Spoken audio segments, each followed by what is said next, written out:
G'day you mob, how's it going? Pete here from Aussie English, and this is another episode of The Goss, where I sit down with my old man, my father, Ian Smissen, and we chat about the week's news.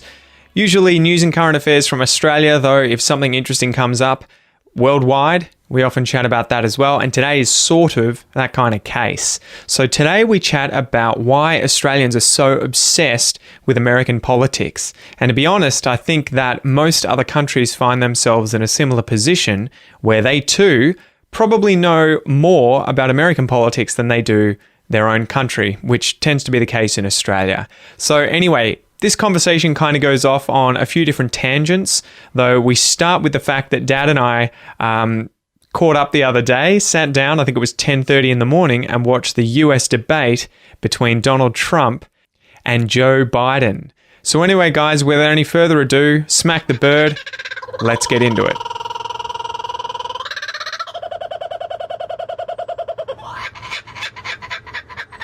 So the news. Well, did you want to talk about the Trump election currently and why Australians, I mean, probably like the rest of the world, are so fascinated with US politics? Because it seems like you grow up in Australian society and you don't realize until you really start getting into politics about how much the average Australian probably knows more about American politics than they do Australian politics.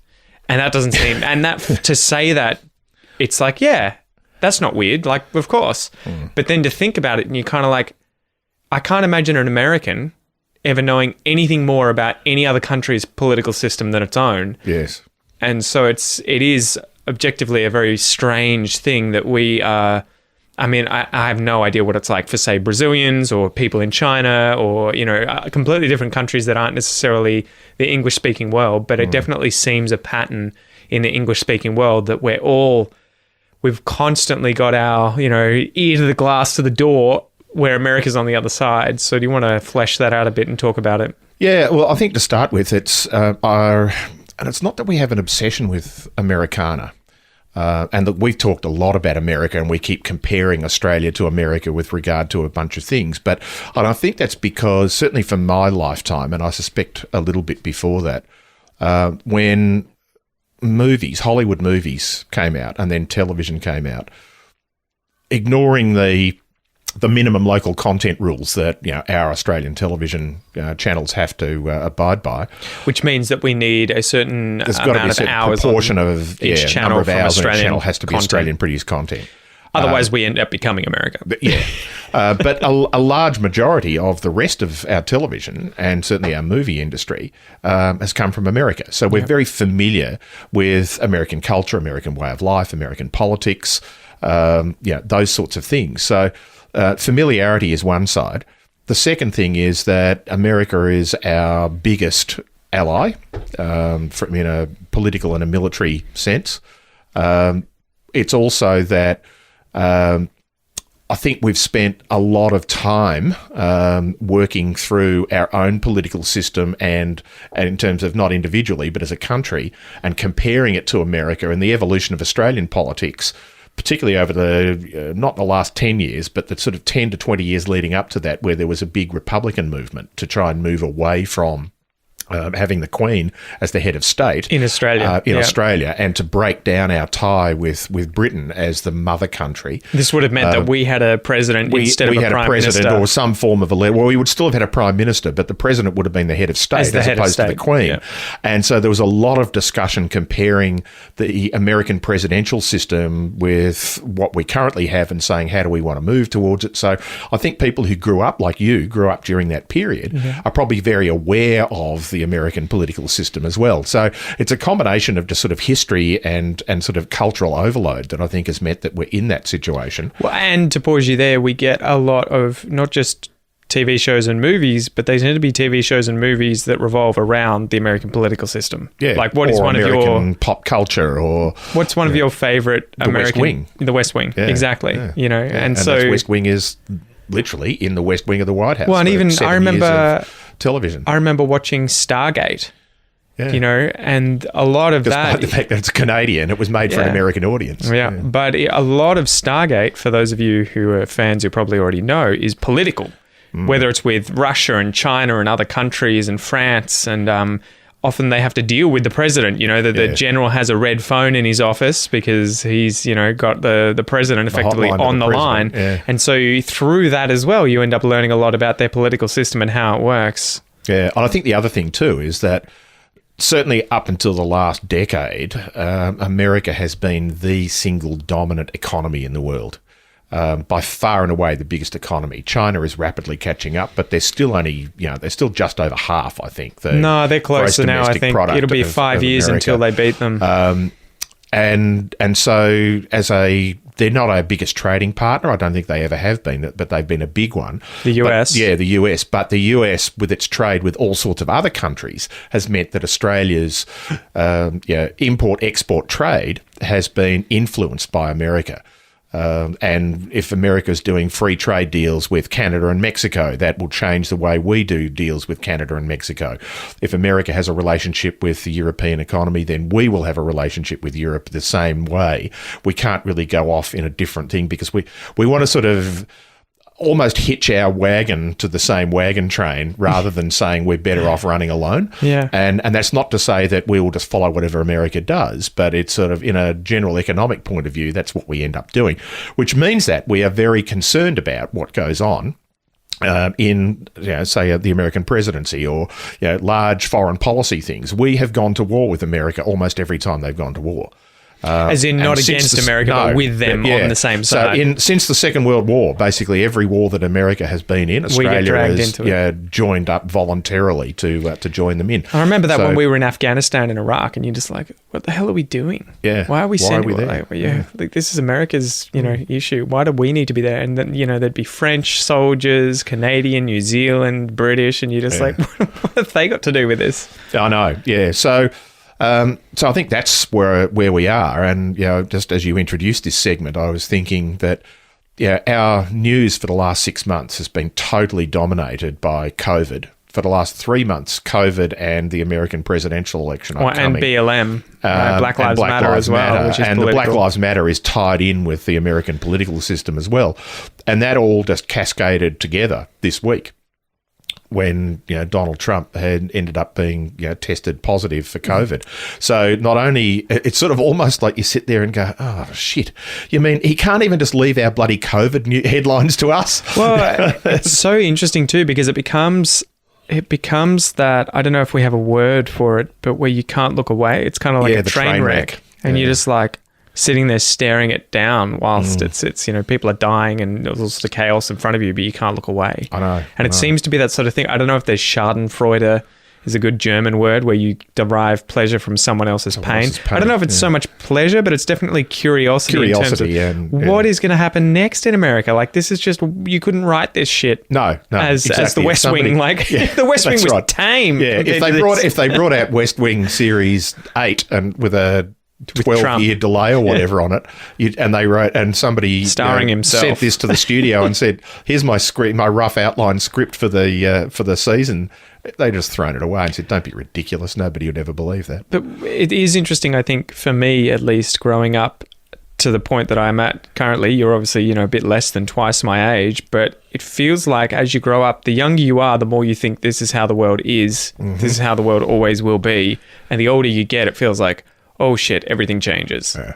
And so it does seem like America's potentially had its heyday, and its society, or the country and its control globally is on the downturn. The fall of the American empire. But what do you think that's going to mean for the rest of the world if, say, America does end up a lot more focused on itself, whether with Trump or with Biden, or whether in the next 10 or 20 years? Is that going to change things globally a great deal, do you think? Oh, look, it'll have to change it globally. Whether it changes it for better or for worse will remain to be seen. Yeah. But, as you said, the rise of China, economically, politically, they tend to isolate themselves deliberately and provocatively. India is the sort of hidden giant as well, not necessarily from a trade or at least a goods trade, but a services trade. India drive a huge amount of the world's IT. Yeah. And as I know. Yeah, thank you, yes. Amit and Exactly. Praveen, who work for me from India. And so I think those economies are going to suddenly become much more significant because, let's face it, Australia, America, most of Europe, UK are 19th century economies that have just changed with technology, but they haven't changed significantly in the way they do things. They've been primary production manufacturing type economies. The IT economy relies very little other than producing devices, which, funnily enough, most of those get produced in Asia now, even though they're by American companies.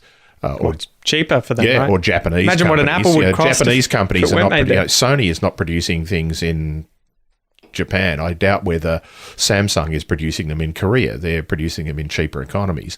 The same thing with Apple and Microsoft and all those things, and Google and so on. But that economy itself is an intellectual economy. Yeah. And so that relies on having education of your people.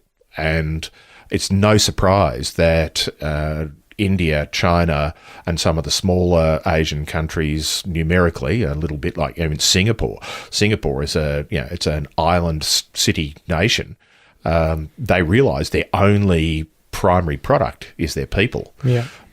And so they're all about education because it's the only thing you can do to improve the quality of your human output is to educate them better. And unfortunately, just to finish off there, I think that the big Western economies are still stuck in this agricultural and manufacturing mindset that is using people as skilled labour in some cases, and in other cases sort of economic large corporate leaders, but they don't realise that the world is changing. Yes, we're still going to have to keep producing, goods and services and things for people to eat and to build technologies and so on. But a lot of that's going to come out of people's heads now. Not that food will, but there are better ways of producing. We're not going to get better agriculture without the use of new technology. Yeah. And then new technology is going to come through innovation and people's thinking. It's not going to come through just making more tractors. So, well, it's almost somewhat of a waste, right? If you're using your highly educated, highly wealthy population to do, labour jobs, when the average Australian farmer could be taught to, or educated in the system that we have here to end up being whatever it is, a few steps above that in terms of intellectual output, or whatever it is, right? Especially if other countries that are moving up through the rungs are able to fill that position at a lower cost.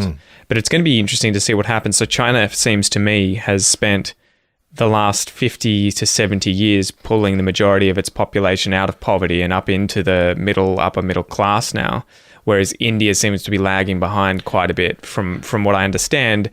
And then there's an interesting issue in India, I think, with it being, and with all due respect to my Indian friends, one of the most racist places in the world with the caste system.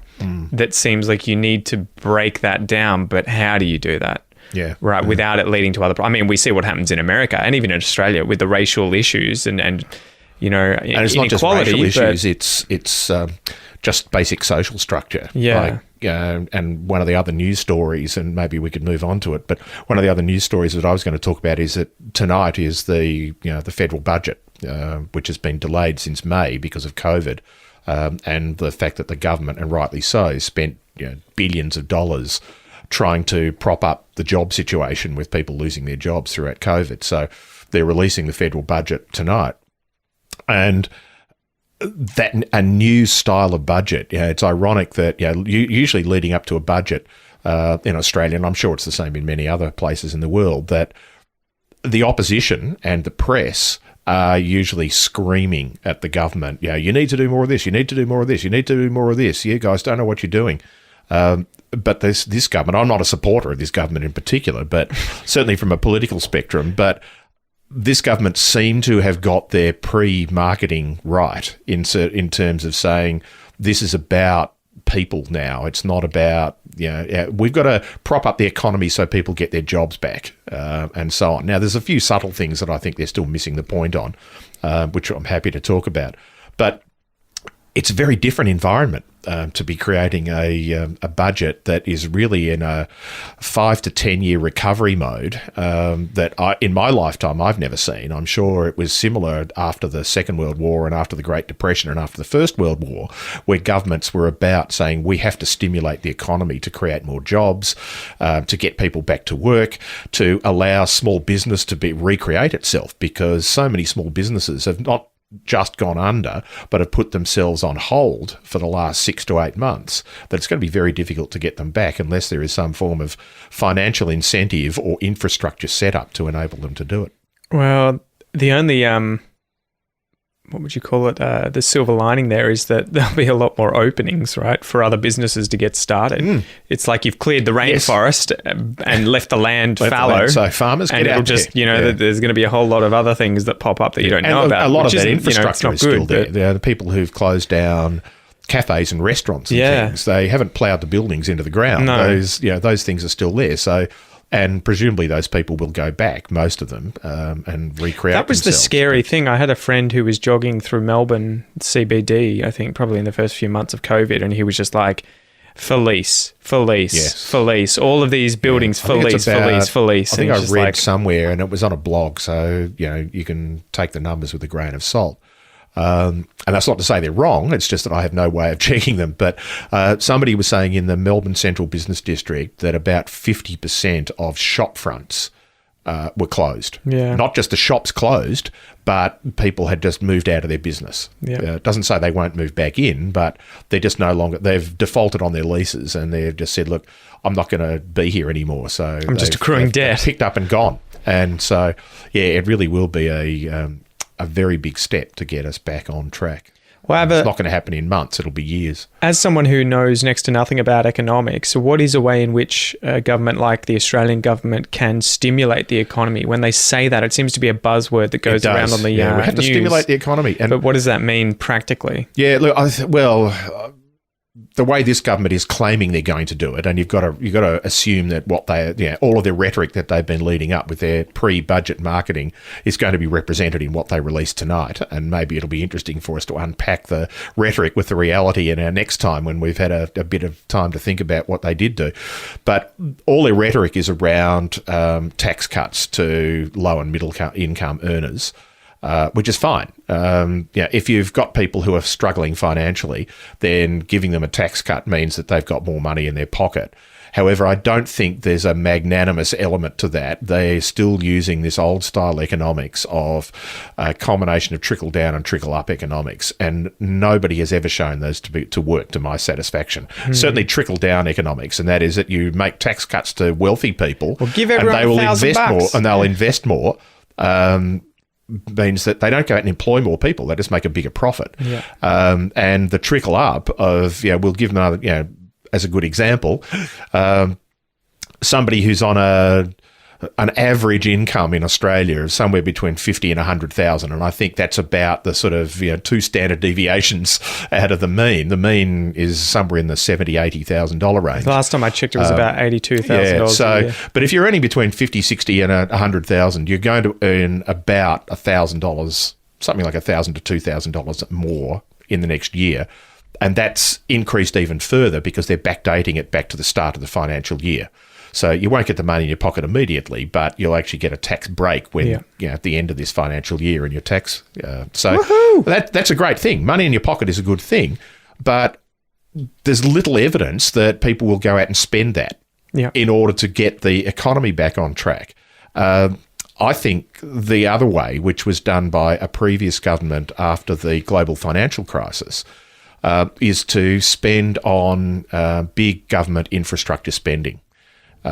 Because these are things that need to be done. At the time, they spend a lot of time and money on road and rail infrastructure and on government building infrastructure, things like building hospitals, building schools, doing maintenance work, backdated maintenance work on schools that had been sitting there for a decade, which improves the quality of the infrastructure, but it also employs people. You're actually creating jobs directly. So if I'm going to, and the big one that a lot of people, certainly the Green Party and a lot of the sort of social workers and things around the country at the moment are saying is we need more public housing for low-income earners that are never going to be able to afford. They struggle to afford to pay rent. They're never going to be able to afford their own house. But we need more public housing that's the government then provides as rentable accommodation.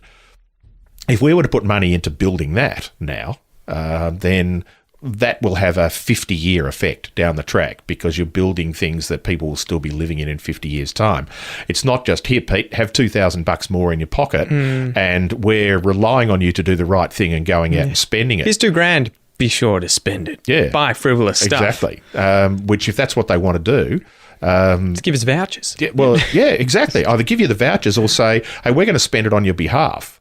What do you want? The average person has spends most take away rent and mortgage if they're whatever their housing situation is and whiskey. The average person is spending money on food, on entertainment, and on travel.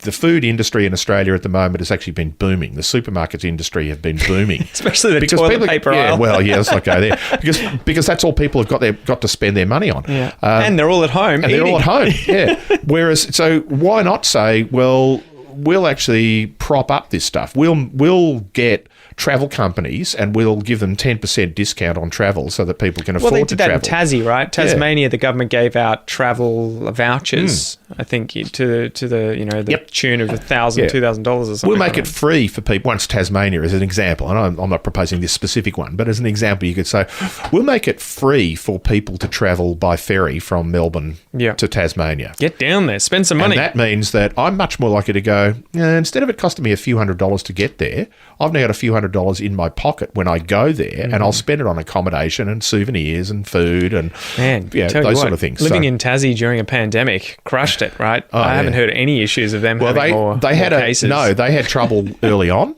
But once they'd got rid of those, they're like a very, very tiny Australia. Well, the beauty is that it's a very easy border to close. That's it. You don't have people driving there. Yeah. So. To finish up, I guess we were talking about America at the start. We found ourselves the other day on the couch together at about 10:30 a.m. watching the debate. So, what are your predictions of how this election's going to go? I think you were saying you're putting your money on Biden currently. I'm not sure whether my heart is driving my head or the other way around, but this is going to make. Do you want to be an optimist or a pessimist? Yeah, exactly. And I'm hoping I'm a realist, and I just look at it and say, part of me says, and I've mentioned this before, that I love America. I've travelled more in America than any country in the world other than Australia. Probably more than here. At least big about trips. The same, yeah. I've been there more than 40 times through, going there, 4 or 5 times a year for 10 years for work. I cannot believe that 330 million people can be this stupid again, regardless of which side of politics they sit on. And there will be some people who are diehard Republicans and some people who are diehard Democrats where it doesn't matter who they prop up, they will vote for them. I have to think in my heart that there are going to be a number of Republicans who, because of their family history, their belief systems in politics and economics and everything else, simply cannot vote Democrat, but cannot vote for Trump. So I'm hoping they will simply not vote. Yeah. I'm hoping that a large proportion in the middle will get out and vote, which they normally don't. And that's the difference, I guess, too, quickly putting a sort of, bookend there. It's that Australia has mandatory voting and America doesn't. Yeah, one of the, I think, 16 countries that have versions of mandatory voting. Yeah, well, so America, you'll have, I don't know what the numbers are, but it's something like, a third of eligible voters will actually turn out to vote? Between a third and a half. Third and a half, so less than half of the people that can vote. And so I guess there's all these people at home at the end of the day saying, well, I didn't vote for him. Yeah. Whoever wins. Exactly. And that's one of the challenges that I think America has at the moment in comparison with the way the Australian political system works. And look, we've certainly made some mistakes. We've had some complete lunatics as leaders in our country over the last 20 years. But I think the difference is that our electoral system, forget the political side, our electoral system is set up knowing exactly how many people in the country have to vote and knowing exactly where they live and setting up an infrastructure that allows each of those people to vote. We live in a town of, I think the current population of Ocean Grove is about 15,000 people. Yeah, it swells to 40,000 in holiday period, but there's probably 15,000 people there. Of that would probably mean you'd reckon about half of those, so maybe 7,000 or 8,000 people are eligible to vote. In a town this size, there'll be 4 or 5 polling stations on election day, which means if you turn up there any time between 8 in the morning and 6 at night when they're open, the longest wait you're going to have is maybe 20 minutes standing around outside to vote. Yeah. If you don't go... Even in a massive line, it goes quick. It goes quick, yeah, because it's set up, it's efficient, and because everybody knows. On average, they know, and they know historically, the Electoral Office knows historically to say, this polling place in this location... We know that they will have come through. They'll have 500 people turn up within the first hour. So we're going to front load the people there, and we don't need people at 5 o'clock at night to be hanging around. You only need 1 or 2. So it's almost like it's a system set up by plumbers who want just optimal flow. Exactly. And so you almost go in and you're constantly moving understood through it. Whereas in the US, it's completely different, right? Where they play games and they don't want people to turn out. They do want people to turn out in certain areas. They make it harder. They close places. Exactly. And those there is no federal election commission the same way that there is in Australia that oversees the entire thing. Yes, there is an electoral commission and it oversees the voting, but it doesn't oversee the process of voting. That process of voting is determined on a state by state, sometimes on a county by county basis. And so a particular county that has a mayor who is a Republican says, well, I think it looks more likely that Democrats are going to vote now, and this is all hypothetical because it'll work the other way as well.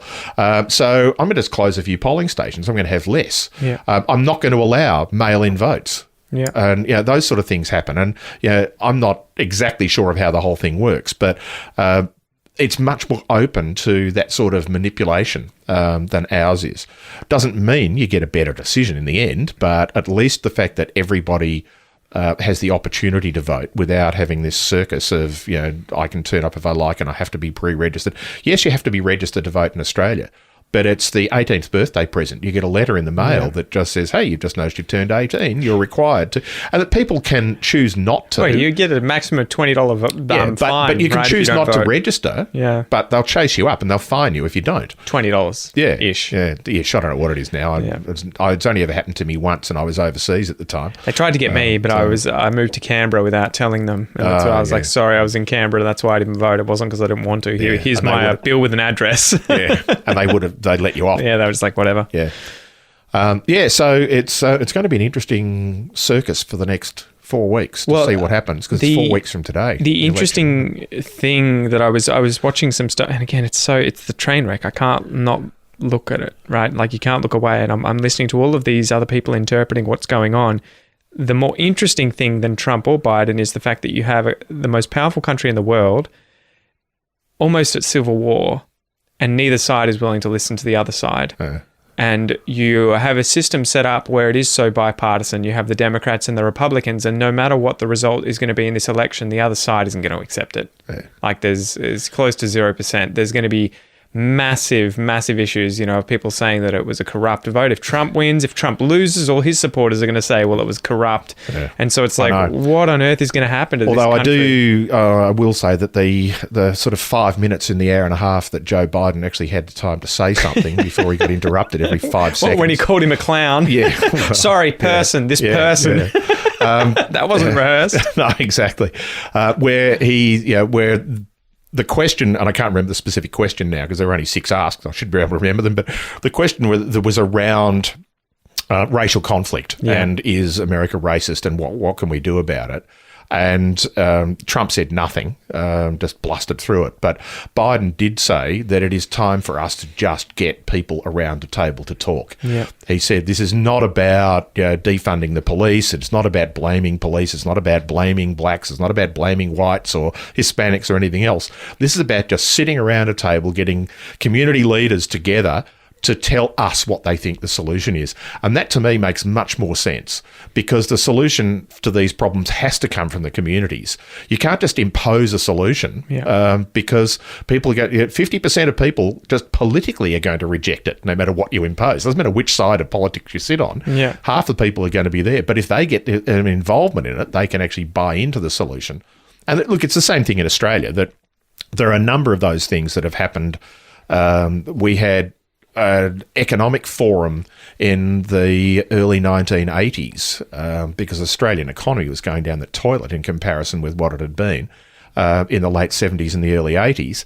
And there was a huge economic forum that basically just got business leaders and union leaders and politicians all in a room for 2 days just to throw out ideas. No, there's no bad ideas here. We're not coming up with solutions. We just want a starting point so that the government can then move forwards. And I remember Hawke and Keating, Bob Hawke was the Prime Minister and Paul Keating was the Treasurer. They were being criticised by supporters of the opposition by saying, well, it's their job to lead. It's not our job to tell them what to do. Yeah. And their answer was, well, for the last 20 years, various sides of politics have been leading and we're still down the toilet. So we want to get everybody together. So I think that's going to be more and more the way politics is going to go in what are clearly divisive issues. The only way you can break down that division is by getting those people together to talk about it, because you can't have a government, no matter which side of politics they sit on, impose a solution, because regardless of whether that solution is a good one or a bad one, purely on political grounds, 50% of people are going to disagree with it. Yeah. All right, guys, thank you so much for joining us. Me and Noah, he's here as well, smacking the microphone with his spoon. That was another episode of The Goss. Don't forget, guys, if you want to get access to all of the Goss episodes, the transcripts, the MP3s, the videos, the entire episodes from 1 to, I think we're up to like 40-something now. Yeah, that's it, mate. Just go to aussieenglish.com.au and you can sign up for those. Anyway, I'm Pete, your host. This has been another Aussie English episode. It's a pleasure. And I'll see you soon.